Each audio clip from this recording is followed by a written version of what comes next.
Hey guys, Cat Pie here, and today we're talking about my cat.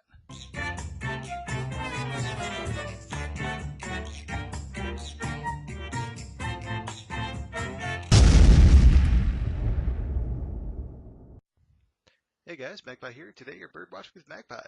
So, a couple of years ago, you may have heard of Hunt Horrors of a Gilded Age. So it looked like it had a pretty cool theme. So basically, this kind of Wild West meets Lovecraft, the sort of Victorian era weapons and gear.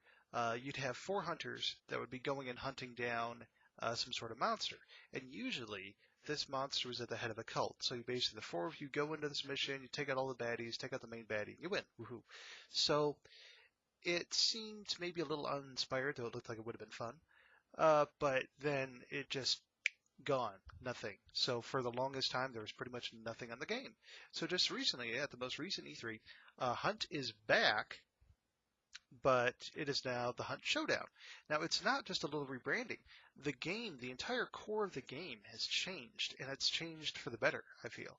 So what's so interesting about the game now is that you have uh, like 4 or 5 teams of 2 players.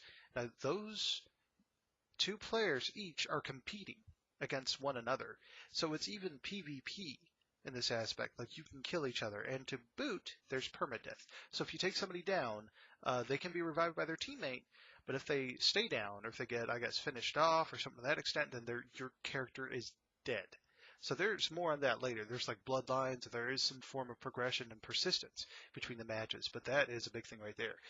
And the main goal, so you're still hunting this monster, and now it's kind of like not so much a cult, I guess, but it's like on all the maps. So I guess the main goal is that there's 2 or 3 demons, but the maps are still infested with monsters and other hunters, and you can find little hints to these demons where they are, but basically you can use this vision mode to find things that will lead you to demonic portals, which will allow you to see through the eyes of the demon briefly.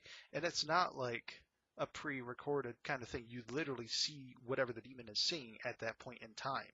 So if the demon is fighting other players, you would see it fighting other players. But so you have all these little things to help you find the demon, but you're also creeping around because that's the thing, right? It's filled with monsters. But, who's the bigger monster? Oh, the flesh-eating thing over there, or the guy with the gun who's going to shoot you and let the flesh-eating thing take your corpse. Because, frankly, that's the thing. If you engage with monsters, other players can hear the gunshots. They can see the Molotovs getting thrown. They can come after you now. They'll know where you are now. And to boot, once again, those goals, the main goal, the demons, you're going to have to fight them, obviously, in order to kill them. Once you kill them, you kind of exorcise the demon. Exorcise the demon. But the main thing is that when you're doing this, it's kind of like Dark Zones from the Division, and that basically everybody now gets a notification that you're exercising the demon and where that is. So, I mean, what's really interesting is that unlike some games where it's like survival, where it's like, oh, you died. Okay, well, you come back 30 seconds later, go and loot your corpse, and off you go. Or it's other games where it's not persistent. Like, okay, so you died and you're perma-dead until the next round. Not a big deal. In this game, it's really interesting because there is a genuine. So some games have tension, right? Like, oh shit, I died, fuck me. Uh, and other games have, horror because because you can't fight the monster. Like, oh god, I hope that thing doesn't find me. But this game, it's gonna have like both, it seems. Like, the atmospheres are genuinely like really, really good. And the monsters are pretty terrifying, but then on top of that, you have to deal with the players and the demons themselves, which seem to, like, the spider that they have is, oh, it is bad. So it's really interesting because you're taking a lot of these aspects and permadeath. I think we may legitimately see a game that actually really puts, the fear into you to make you play smart. We'll hope.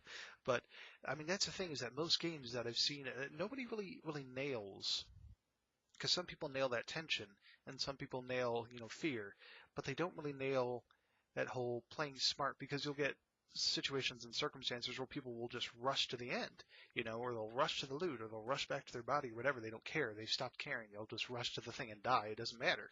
But in this game, you kind of have both. I mean, to boot. So if you kill the monster and you exorcise the demon and you start taking its stuff and you leave, what happens to the rest of the people? Well, everybody can still get, they've confirmed, the devs have, that you can still earn some sort of XP for your bloodline if you survive. So survival is tantamount. Uh, I mean, that's the thing in most of these games. It's like, well, I didn't get what I want, so I may as well die. No, you want to survive. You absolutely want to survive.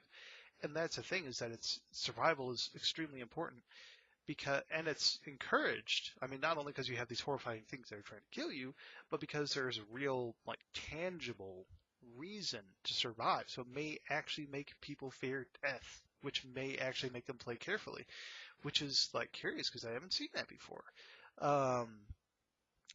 For instance, look at Evolve. It's like another hunting game where you hunt down the monster, but it just turned into tedium. You know, it's NASCAR. Everybody just runs around in circles. It's cooperative, so there's that.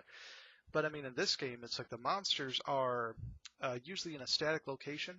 The monsters and the demons are generally in a kind of static location. And your ammunition, your supplies, you can resupply at certain points in the map, which players can camp out, by the way. But yeah, ultimately, it's like done right. This may actually be a game that really sets everybody to sort of really carefully creeping around and like legitimately hunting this thing, rather than, you know, Call of Duty run around 360 no scope with my lever action rifle, you know, whatever kind of nonsense. So it genuinely looks really interesting to me, because it's like a really tense, scary survival game with a really cool theme. And depending on how they balance it, I guess that's going to be the biggest factor. But going by their time period, I mean, that's the thing. In most of these games, automatic weapons are, I mean, it makes it so you're less, there's less risk associated with automatic weapons, because, you know, just spraying all over, eventually you hit the guy. But if you're stuck with a lot of these Victorian age theme weapons, then it's like even every shot you're going to have to consider, because what if you miss the guy, or what if you miss the monster, what if you miss the demon? Now everybody knows where you are.